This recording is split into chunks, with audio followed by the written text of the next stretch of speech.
সুন্দর পদ্ম পুকুরটা আমি কিভাবে বানালাম আজকে সেটাই তোমাদের সাথে শেয়ার করব। তো সবারই নিশ্চয়ই পদ্ম ফুল খুব ভালো লাগে, আমার তো ভীষণ ভালো লাগে।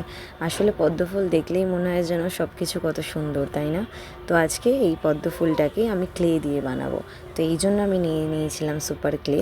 আর আমার কাছে না একটা পদ্ম ফুল আগেই আমি বানিয়েছিলাম, সেটা রাখা ছিল, কিন্তু ওটার একটা পাপড়ি কোথায় যেন হারিয়ে গিয়েছিল। তো দেখো এই ফুলটা আমি রেখে দিয়েছি সাইডে। আর এই যে আমি আরেকটা কীভাবে পদ্ম ফুল নতুন বানালাম সেটাও তোমাদের সাথে শেয়ার করলাম। খুবই সোজাভাবে বানিয়েছি, কোনো রকম কঠিন কিছু করিনি। আর আমি এখানে কার্ডবোর্ড ইউজ করেছি, যার উপরে আমি পদ্ম ফুলগুলোকে বসাবো। তো এই যে পাপড়ি বানানোটাও আমি তোমাদের সাথে শেয়ার করে দিলাম, খুবই সোজা পদ্ধতিতে আমি বানিয়েছি।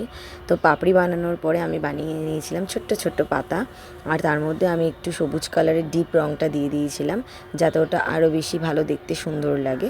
তো বানানোর পরে আমি ক্লে দিয়ে যে জলটা বানিয়েছি সাদা আর নীল রং দিয়ে, তার উপরে ওইগুলোকে সুন্দর করে বসিয়ে দিয়েছি।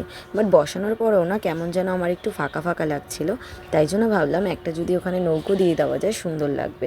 আমি ছোটোর মধ্যেই বানিয়েছি, তাও কেমন একটা ফাঁকা ফাঁকা লাগছিল, তাই একটা খয়েরি কালার দিয়ে সুন্দর করে নৌকো বানিয়ে নিয়েছিলাম আর মাঝখানে বসিয়ে দিয়েছি।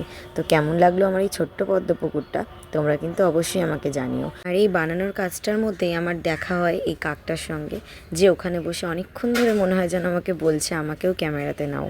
তো যাই হোক, আমার এই ছোট্ট পদ্ম পুকুরটা তোমাদের কেমন লাগলো আমাকে কিন্তু জানিও। আর যদি আমার চ্যানেলটাকে সাবস্ক্রাইব না করে থাকো এক্ষুনি করে নিও। টাটা।